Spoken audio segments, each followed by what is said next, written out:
that one, right? Obviously, that's Brandon Beane on Monday about all the criticism he received for the Bills not drafting a receiver. Yesterday, though, they did sign Elijah Moore to a one-year deal worth up to $5 million. Josh Allen, he's got to be the best quarterback that Moore's played with, so it'll be interesting to see what Moore does there. Okay, let's go to our former GM first. What did you think of the way he addressed the situation, Brandon Beane? You know, Hannah, it's really hard to relate to this. GM getting criticized. Yeah, I know. Never happens, does it? I can't relate to this at all. You know, look, you got to ask question after question about your vulnerability, what's ever perceived to be. And I think Brandon's like, you know what? We got a really good team. Do your homework. Ask me something different. I'm sure he was exhausted. He's a great guy. He's very confident. He has a lot to be proud of. So I think it was probably the wrong question on the wrong day. Well, keeping receipts, though, to go all the way back to the Josh Rosen criticism. Yes, Mina, we saw you there. It was great that you were featured in that little piece. But they did go defense with their first 5 picks. So, I mean, what's your assessment of that draft in terms of their offense? I think it makes sense that the draft was focused on defense. I'll start there. This offense was second league-wide in DVOA last year. The defense was 11th, which is still really good, obviously, but I do think there was a need to add talent, particularly on the defensive line and at cornerback, which is exactly what they did in the draft. And to go back to the offense and why they were so good last year, you know, it's an offense that's really built inside out. The strength of the offense, outside of course Josh Allen, is the offensive line. They have a dominant run game. They have a lot of really good receivers, a lot of similar receivers, slot receivers, and I think they're betting on development from Keon Coleman, who was their first-round draft pick last year. Now, I stand by what I said in that clip. I do wish they had a little bit more speed in this group, but it is an excellent group, and when you got Josh Allen at quarterback, you have a guy who raises the floor of everybody. And for me, this is under the axiom of, like, the good teams are the ones that let their opponents beat them before they ever beat themselves. If you look at Josh Allen last year, only 6 interceptions, only sacked 14 times. And sometimes the greatest improvement, and Amina just touched on it a little bit, is when your returning young players get better. So Keon Coleman's one, but you think about, you know, Dawson Knox, Dalton Kincaid, Khalil Shakir. They're a little bit older, but I expect them to get better. But this is an offense that, to me, it's well coached. They were third in point differential, which speaks to the fact that they did score points, even though they don't have that explosive element. And then defensively, again, the offseason's a continuum. They signed a couple of players that are going to be suspended. So they sort of doubled down, and I thought that was really smart. And if you have to pick up a receiver like Elijah Moore, like you mentioned, Hannah, you can do that later on in the offseason. So I'm not going to disagree with Brandon Beane. I don't want to get yelled at. Obviously. Mina? I'm glad you mentioned Dalton Kincaid, because when I talked about development, I focused on Coleman. But, Mike, you're absolutely right. Like, that's a player who I just feel like still – his ceiling is a lot higher than what we have seen from him in the NFL. You've seen flashes of it, why they took him in the first round. I mean, he, to me, when we talk about guys who can really threaten vertically and make this offense more explosive, that's the kind of tight end he was in college. He is a seam stretcher. He's got wonderful hands downfield, but he hasn't become as dominant as I think his draft status and his potential, the tape suggests he could be. I mean, I thought this Bills offense would be living in 12 personnel with him and Knox, but you know, they haven't quite hit that, and that's something I would look for this year. If Kincaid can hit another level, then I think we won't be complaining about the receiving group. Yeah, 6 of their 9 picks were on the defensive side. No offense until they take another tight end in round 5. All right, time to get you caught up on some of the best things we heard this week. Cardinals head coach Jonathan Gannon was asked about Marvin Harrison Jr. and expectations for him this upcoming season.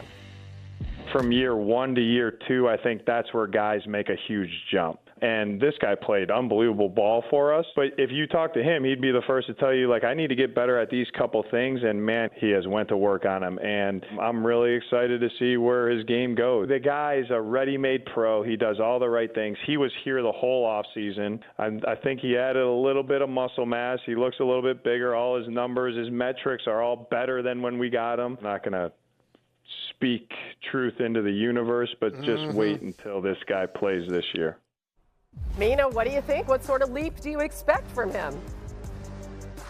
Yeah, I think a big one, because Marvin Harrison Jr., his rookie season didn't live up to his potential where he was drafted, but there were flashes of the dominant receiver we saw in college. There were games where he looked like the best rookie receiver. The Rams game you're seeing there, he was so explosive on those deep overs. And then I thought the final game of the season as well, week 18, you really saw that big frame, contested catch ability, how incredible a route runner he is at his size. He just has to put it together, I think, more consistently and not disappear in games. And it sounds like he's going to do that. Yep, should have a big year, too. Okay, now you might have missed this. Falcons general manager Terry Fontenot spoke about the team's plans for Kirk Cousins.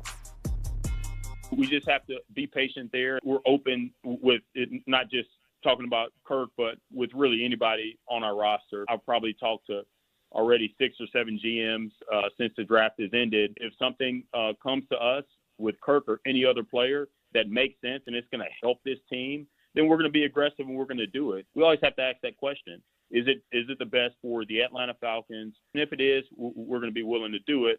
But all that communication is always ongoing. Mikey T, what should they do with Cousins? Have to trade him. This player is one play away from going in at the quarterback position. He doesn't want to be there. That's been well documented.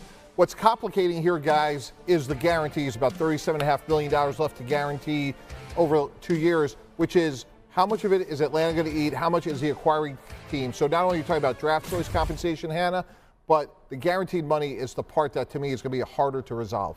Meanwhile, Minnesota has their quarterback, second-year QB J.J. McCarthy, asked if he's ready to start, and he did not hesitate. Take a listen. I know I'm ready to start. I appreciate that question, Kevin, because all the work I put in and just the confidence in my skills and abilities and just being able to do my job and simplify things to, the best of my ability every single day and, just take it one day at a time, one play at a time. And, I have a tremendous coaching staff, a tremendous group of guys around me that I can lean on, and they can lean on me. Mina, how confident are you in JJ as the starter? Well, I have no idea how he's going to look, but I'll tell you this. He is walking into a hell of a situation. We saw that, of course, last year with the Vikings with Sam Darnold. We know how good the receiving group is, but they addressed what was their biggest weakness at the end of last year, and that's the interior of the offensive line. Drafting Donovan Jackson, who's a guard, in the first round. Signing players basically from the Indianapolis Colts, Kelly and Will Fries. So J.J. McCarthy is going to be protected. They already have a very good tackle duo, and that gives me confidence in his ability and his what is a redshirt rookie season. Yeah, it's going to be fascinating to see. All right, now we have a bonus in case you missed it for our former Jets GM. And this is Justin Fields throwing to Garrett Wilson. Oh, happy day.